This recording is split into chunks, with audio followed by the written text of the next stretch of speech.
আমাদের বোর্ড সভায় আজকে আমরা তিনজন বাইরে ছিলেন ঢাকায়, তারা জুমে হয়েছেন আর সব বোর্ড পরিচালক প্রেজেন্ট ছিলেন আজকে। আচ্ছা, প্রথমে বিপিএলের প্রি ইভেন্টসগুলো নিয়ে আলোচনা করেছি।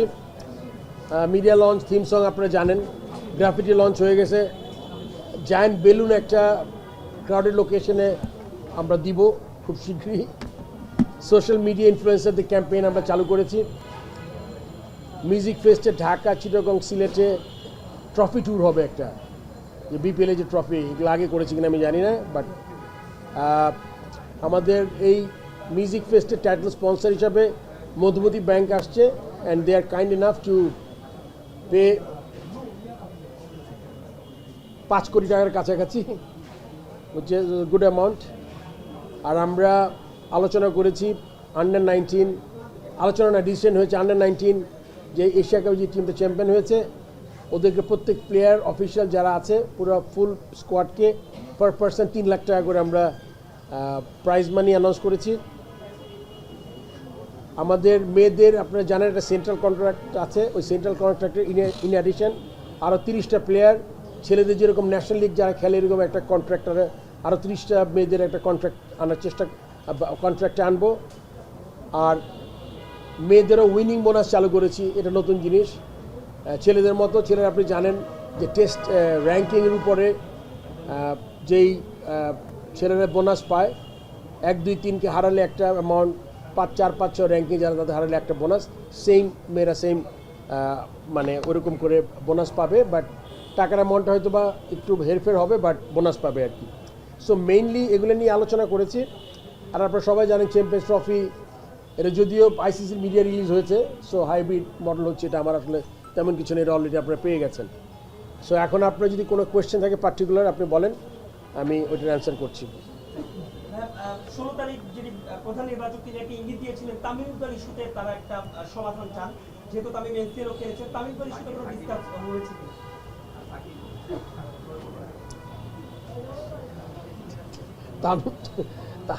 সাকিব কে বলছে?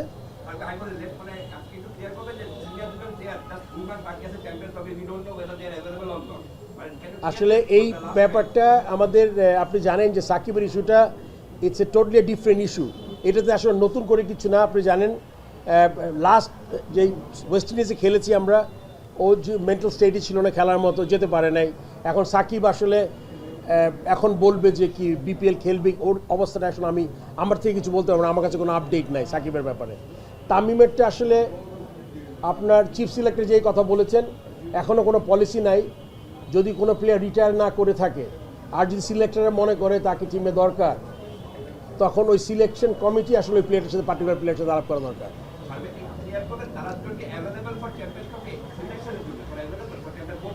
আমি তো একটা কথা বলে দিলাম যে যদি কোনো প্লেয়ার রিটায়ার না করে থাকে, he is definitely available for selection.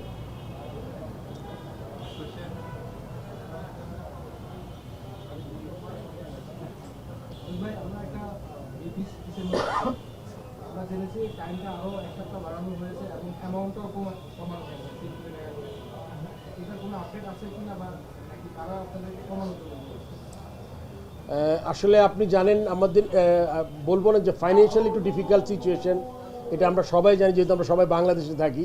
সেই জন্যই কিন্তু ব্যাপারগুলো আসলে আপনি মনে করেন এক্সটেনশন দিচ্ছি আমরা চাই যে আমাদের জিনিসটা, আমাদের পারপাসটা সার্ভ হোক, প্লাস বিপিএল টিমগুলোর জন্য যাতে এক্সট্রা প্রেশার না হয়, সেই জন্য আমরা জিনিসটা বানাচ্ছি। তবে এটা মনে করবেন যে আমরা ডেফিনেটলি এটা টাইম বাড়ানোর সাথে সাথে আমরা ট্রাই করব তাদের কাছ থেকে ব্যাংক গ্যারেন্টি নিয়ে যাওয়া।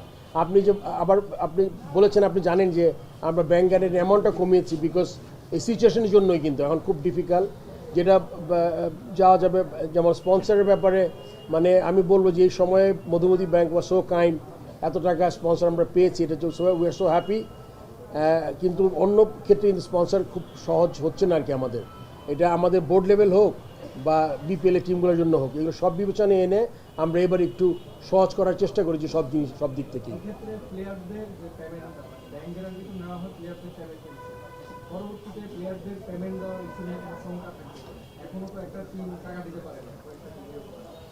আপনি জানেন যে টিমগুলো নাই এবার, আর লোকাল প্লেয়ারদের যে টাকাটা ক্রিকেট বোর্ড পেমেন্ট শুরু করেছে অলরেডি 25%, আপনি যদি জেনে থাকেন 25% টাকা আমরা দিয়েছি লাস্ট ইয়ার পেমেন্টের কথা বলছি।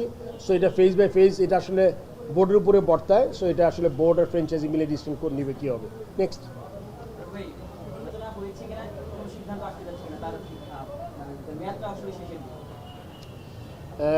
আগে কিছু নাই, বিপিএল খেলবে ছেলেরা। সো এখন আমাদের সময় হচ্ছে, এই ব্যাপারে কোনো আলাপ হয়নি, বাট ডেফিনেটলি এই সময়ের মধ্যে আমরা আলাপ করে নেব। আপনি শেষ হয়ে যাচ্ছে কবে বললেন? হ্যাঁ, তারপরে ডিসেম্বরের পরে আমরা ডিসিশন নিব আর কি। স্ট্যান্ডিং কমিটিগুলো ফুলফিল হয়েছে কিনা? স্ট্যান্ডিং কমিটিগুলো আমাদের এখন, আপনি জানেন আমাদের ডিরেক্টর আছেন আমাকে নিয়ে 10 জন, আর স্ট্যান্ডিং কমিটিগুলো আমাদের এক একজনের 3-4টা করে কমিটি। সেটা আজকে আলোচনা হয়েছে, আমরা একটা তৈরি করেছি। বাট এটা যদি আরও কোনো ফিডব্যাক দিতে হয় কনসার্ন ডিপার্টমেন্টে, আপনি জানেন যেমন হয়তো ফাইম 3টা ডিপার্টমেন্ট দেখছে, নাজমুল আবেদিন 2-3টা ডিপার্টমেন্ট দেখবে। সো তারা আমার ওই কমিটি নিয়ে আরও ফিডব্যাক পেলে আমরা ফাইনালি হয়তো বা এই সপ্তাহের মধ্যে চেষ্টা করবো দিয়ে দেওয়ার জন্য। এটা আমি অনেকবার বলেছি এই সপ্তাহ, বাট এটা হয়নি, বাট এবার কনফার্ম হবে।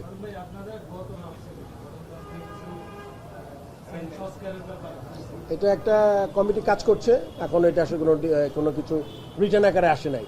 ওদের কমিটি এখন আরও 1-2টা মিটিং করতে হবে আর কি।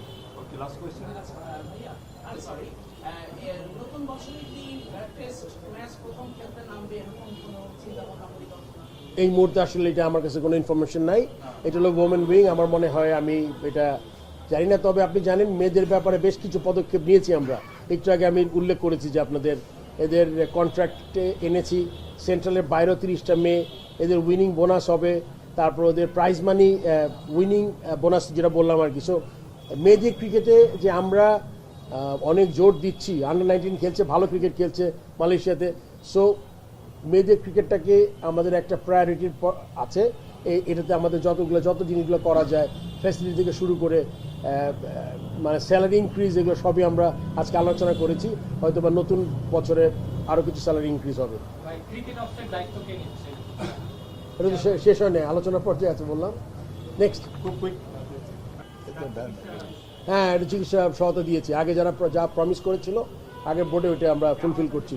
অ্যামাউন্ট এই মুহূর্তে আমি আসলে মনে করতে পারছি না।